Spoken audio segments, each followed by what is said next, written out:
பிச்சை எடுக்கும் நிலையில் பாகிஸ்தான். இந்தியா கிரிக்கெட் வாரியத்தால் நடுத்தெருவுக்கு வந்த பாகிஸ்தான். பொருளாதார சிக்கலில் சிக்கி அரசாங்க ஊழியர்களுக்கு சம்பளம் கொடுக்க கூட முடியாமல் சிக்கி தவிக்கும் பாகிஸ்தான் போக போக நைஜீரியா மக்களை விட படுமோசமான வறுமை சூழலுக்கு தள்ளப்பட்டு விடுவார்கள் என்கிற படுமோசமான சூழல் பாகிஸ்தான் நாட்டில் நிலவி வருகிறது. அந்த அளவுக்கு வேலைவாய்ப்பு இல்லாமல் வருமானத்திற்கு என்ன செய்ய வேண்டும் என்று தெரியாமல் திகைத்து நிற்கிறார்கள் பாகிஸ்தான் மக்கள். இந்த நிலையில் அழிவின் விளிம்பில் நின்று கொண்டிருக்கும் பாகிஸ்தானில் ஏதாவது ஒரு தொழில் தொடங்கினால் அந்த பாகிஸ்தான் மக்களுக்கு வேலை வாய்ப்பை ஏற்படுத்தும் என்றால், அப்படி வேலை வாய்ப்பை ஏற்படுத்தும் சூழல் கூட இல்லாமல் ஒரு பாதுகாப்பு இல்லாத சூழல் அந்த நாட்டில் உருவாகியுள்ளது. குறிப்பாக வியாபாரம் செய்து பிழைக்கும் சிறு சிறு கடைகளை கூட அந்த மக்கள் விட்டு வைப்பதில்லை. பாகிஸ்தான் மக்களின் கஷ்டங்களை போக்கும் வகையில் கராச்சி நகரில் புதிதாக ஒரு மால் ஒன்றை திறந்து அந்த மக்களுக்கு பலனளிக்கும் வகையில் மிக குறைந்த விலையில் அதிரடி ஆஃபர் என அனைத்து பொருட்களையும் அறிவித்து தொழிலதிபர் ஒருவர் மிக குறைந்த விலை என விளம்பரம் செய்து பாகிஸ்தான் மக்களுக்கு கொடுக்க விரும்பி கடந்த வருடம் மிகப்பெரிய மால் ஒன்றை திறந்தார்.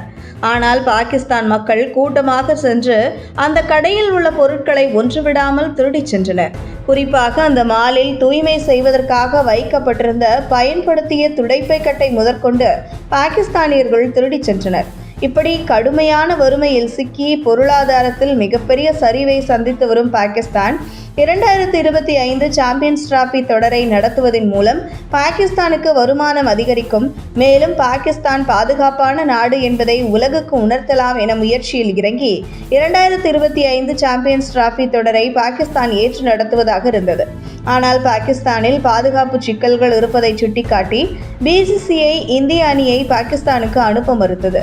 இது தொடர்பான பேச்சுவார்த்தை நடந்து கொண்டிருந்த சமயத்தில்தான் BCCI செயலாளராக இருந்த ஜெய்ஷா சர்வதேச கிரிக்கெட் அமைப்பின் தலைவராக நியமிக்கப்பட்டார்.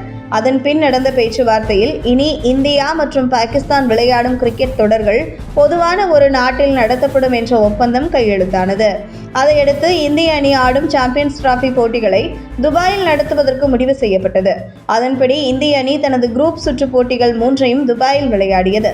அரையிறுதி போட்டியையும் துபாயில் விளையாடியது. இந்திய அணி அரையிறுதியில் வென்று இறுதிப் போட்டிக்கு முன்னேறினால் அந்த இறுதிப் போட்டியும் துபாயில் தான் நடைபெறும் என்பதுதான் அந்த ஒப்பந்தம். அதன்படி தற்போது இந்திய அணி ஆஸ்திரேலியாவை வீழ்த்தி இறுதிப் போட்டிக்கு முன்னேறி இருக்கிறது. அதனால் பாகிஸ்தான் அணி இறுதிப் போட்டியை நடத்தும் வாய்ப்பை இழந்திருக்கிறது. அந்த வகையில் 2025 சாம்பியன்ஸ் டிராபி தொடரை நடத்தி பிழைத்துக் கொள்ளலாம் என்று திட்டமிட்ட பாகிஸ்தானுக்கு அதற்கும் வழியில்லாமல் செய்துவிட்டது இந்தியா என்பது குறிப்பிடத்தக்கது. உங்கள் தின சேவல்